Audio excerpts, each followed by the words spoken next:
Kenapa ada sebagian mazhab yang melabeli anjing itu najis atau haram untuk dipelihara? Dan ada yang tidak.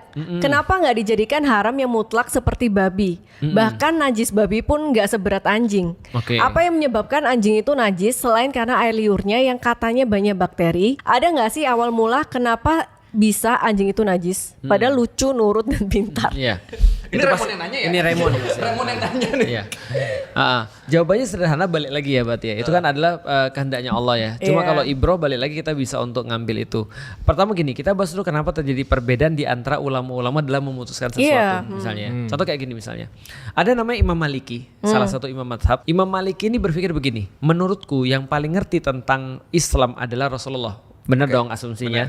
Asumsi keduanya adalah berarti yang paling ngerti Rasulullah yang paling ngerti Islam adalah Rasul, dan orang-orang yang melihat Rasul adalah orang-orang Madinah. Berarti perbuatan orang-orang Madinah menjadi salah satu tolak ukur yang paling kuat untuk menilai satu hukum.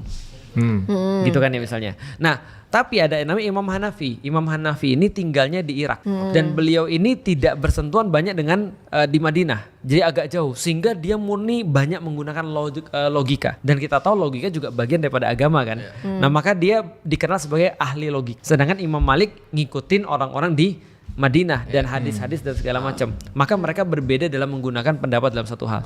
Ada orang berpendapat ketika misalnya Rasul suruh untuk bersihin 7 kali, salah satunya menggunakan tanah misalnya. Ada yang memaknai itu adalah sesuatu yang berat berarti.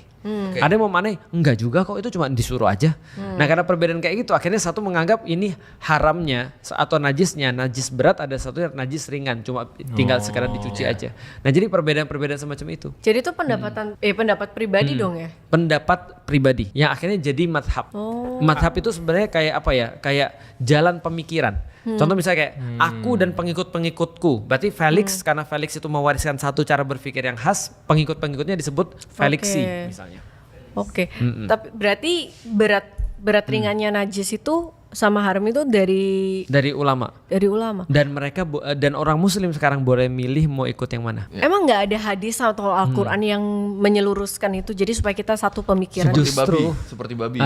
Justru Al-Quran tidak mau untuk menyamakan itu supaya kita lebih mudah. Tapi kalau satu hal yang pasti haram, misalnya contoh ya, durhaka terhadap orang tua, itu nggak ada perbedaan pendapat. Mazhab manapun. Zina haram, tidak ada. Itu yang mutlak tuh. Mutlak. Oh, jadi tuh Islam itu benernya banyak peraturan karena ulama-ulama ini. Ada yang berbeda-beda. Iya, betul. yang berbeda-beda ini. Nah, itu untuk memudahkan kita tuh.